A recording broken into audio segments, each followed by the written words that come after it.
შენობის ჩამონგრევის გამო 2 ადამიანი დაიღუპა და 4 დაშავდა. გამოძიებისთვის მიცემულ ჩვენებებში დაშავებულები ერთმანეთს აცხადებენ, რომ პრეტენზია არავის მიმართ აქვთ. გამოძიებისთვის მიცემულ ჩვენებაში ვინმეს მიმართ პრეტენზია არც რუსთავიურის დირექტორს, გიორგი გეგეშიძეს გამოუთქვამს.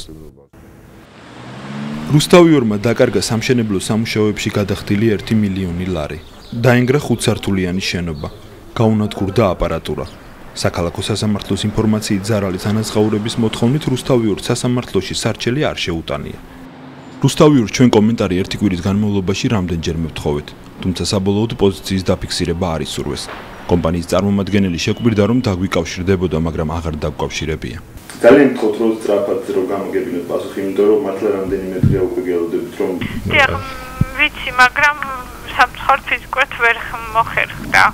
ანუ არ არიან უფროსები და ეს მაგიტომ და დღეს სავარაუდოდ ველოდები და დაგიკავშირდებით. სასამართლოსთვის არც კომპანია მაქტიკობს მიუმართავს, რომელიც ვარსკვლავების აკადემიის სპონსორი იყო. კომპანიაში ამბობენ, რომ დაზარალდნენ, თუმცა ზიანის ანაზღაურების მოთხოვნას არ აპირებენ. პრეტენზია არავის მიმართ არ გქონიათ? პრეტენზია, შეიძლება ასე ვთქვათ, ისეთი გზნობა ქონდა, რომ ვერ მივიდა პროექტი და ვერ მიაღწია, ასე ვთქვათ, თავის კულმინაციას. ანუ ეგ რა თქმა უნდა ჩვენთვის მინუსი იყო რა. ფინანსური პრეტენზია? ფინანსური პრეტენზია არასთან არ ქონია. არტიქსის ხელმძღვანელმა რუსუდან ჩერგოლეიშვილმა კომენტარზე უარი გითხრა. ქალბატონ რუსუდან, ჩვენ ვამზადებთ ფილმს ვარსკვლავების აკადემიის შენობის ჩამონგრევასთან დაკავშირებით. და არტიქსის და თქვენი პოზიციის დაფიქსირება გვინდა თუ არის შესაძლებელი? არა, მადლობა არ გვინდა ჩვენ სასამართლოს დასწრება. ან თქვენი წარმომადგენელი თუნდაც არქიტექტორი რომ გაგვესაუბროს არ შეიძლება?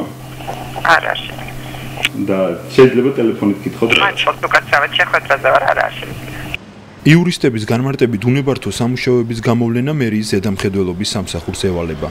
ჩვენ დავინტერესდით დააფიქსირა თუ არა ზედამხედველობის სამსახურმა სანდროეულის ქუჩაზე 4 თვის განმავლობაში მიმდინარე უნებართო სამუშაოები და შეადგინა თუ არა ადმინისტრაციული სამართალდარღვევის აქტი. აქტი ამასთან დაკავშირებით არ არის შედგენილი. ის რომ ყოფილიყო გარე ფასადის სამუშაოები ან რაღაცა აუცილებლად იქნებოდა ჩვენიდან შემოწმებული. ხო და ანუ შესაბამისად არ ყოფილა არანაირი აქტი შედგენილი. რუსთავიურის ტერიტორიაზე 4 თვის განმავლობაში ერთდროულად რამდენიმე ბრიგადა მუშაობდა. ამ წეს გამოყენებით ანგრევდნენ შენობას, სატვირთო მანქანებით ეზიდებოდნენ სამშენებლო ნაგავს და მასალებს. ამუშავებდნენ ელექტრობურღს და ეს ყველაფერი ზედამხედველობის სამსახურმა ვერ დააფიქსირა. მაშინ როცა მათივე დებულებით აქვთ ინსპექტირების სამმართველო, რომელსაც დედაქალაქის ყველა რაიონში ინსპექტირება, უნებართო სამუშაოების გამოვლენა და აღკვეთა ევალება.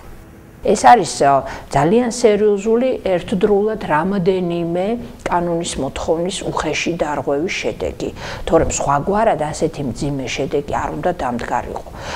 აქ იგულისხმება პასუხისმგებლობა არა მხოლოდ დამკვეთისა და შემსრულებლის, არამედ იმ აკონტროლებელი ორგანოების, როგორც არის არქშენი ინსპექცია, მშენებლობის ზედამხედველობის სამსახური, რომელიც ვალდებული იყო, მისულიყო ადგილზე.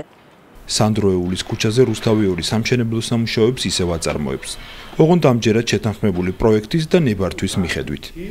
ადვოკატებს მთავარ პროკურატურაში საჩივარი შეაქვთ და საქმის ხელახლა გამოძიებას ითხოვენ.